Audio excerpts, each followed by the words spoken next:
In this video, we're going to learn how to create numerical questions. And a numerical question is very similar to a multiple choice question. It's just the concept of dealing with numbers. So if you're not instructing in a math course, this may be irrelevant for you.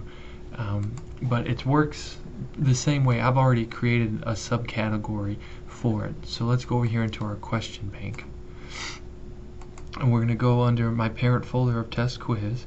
And default for test quiz, I have the numerical questions subcategory already created. I'm going to click on that. Now notice the screen changes because there are no questions because I have yet to create them. So we're going to go under choose, and in the drop down menu we're going to scroll down to numerical. Now again, a numerical question is similar to a multiple choice question. It's just a matter of using numbers instead of word format. So I'm just going to do, let's just do 2 plus 2.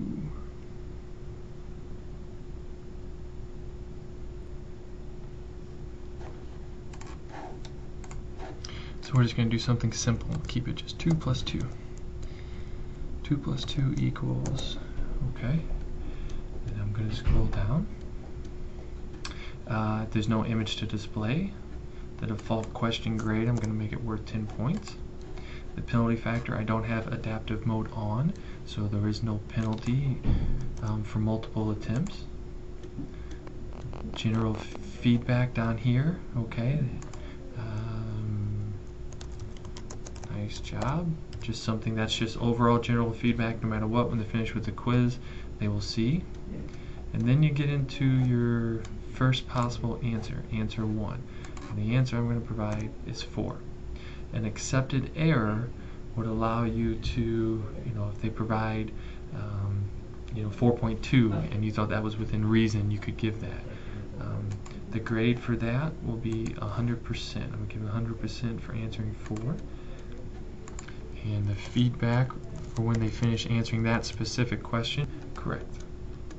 Now, again, you could give them multiple ways to answer it if you had that or that was a possibility.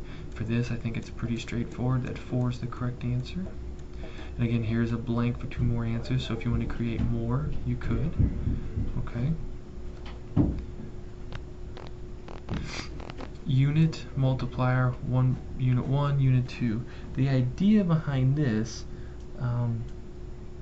is that after each, if you want to accept answers in multiple units, meaning metric or like imperial units, you could, but you need to specify the unit multiplier and then unit label in those areas.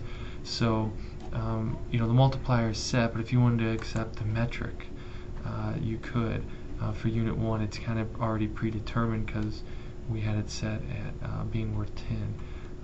But if you wanted the metric system or some other kind of system and you have blanks for 2 more units, you could.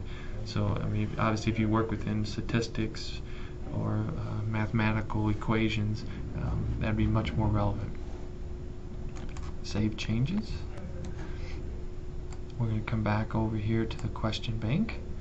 And we're going to go under, notice now the category is numerical questions. And if we come down here, question name is numerical. And you notice here, the type or the emblem to show numerical question looks like the little underline with the number on top of it, or the little box. So it's kind of like the short answer with a number on top of it. There's our question name. We want to add this, so I can either check the box, and then click add to the quiz, or I can just click here. And if I bring you over, questions in this quiz, notice numerical.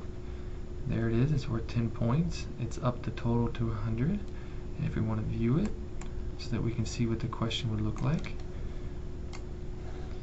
2 plus 2 equals, you submit your answer, it's worth 10 points. Okay, and again, these over here, submit page, is that if you only display 1 question per page, and again that goes back to the settings, that will allow them to submit that page and then see the next one. If it's all on 1 page, you could submit all and finish, or if you're completely finished, you're going to click finish. You fill with the correct, start again, close preview. which is what we're going to do. We're going to go back in. Now remember, this is important, is that we have to save the changes made. You can see the page just kind of do a little blurb refresh there, and it's been added. And that's how you create that.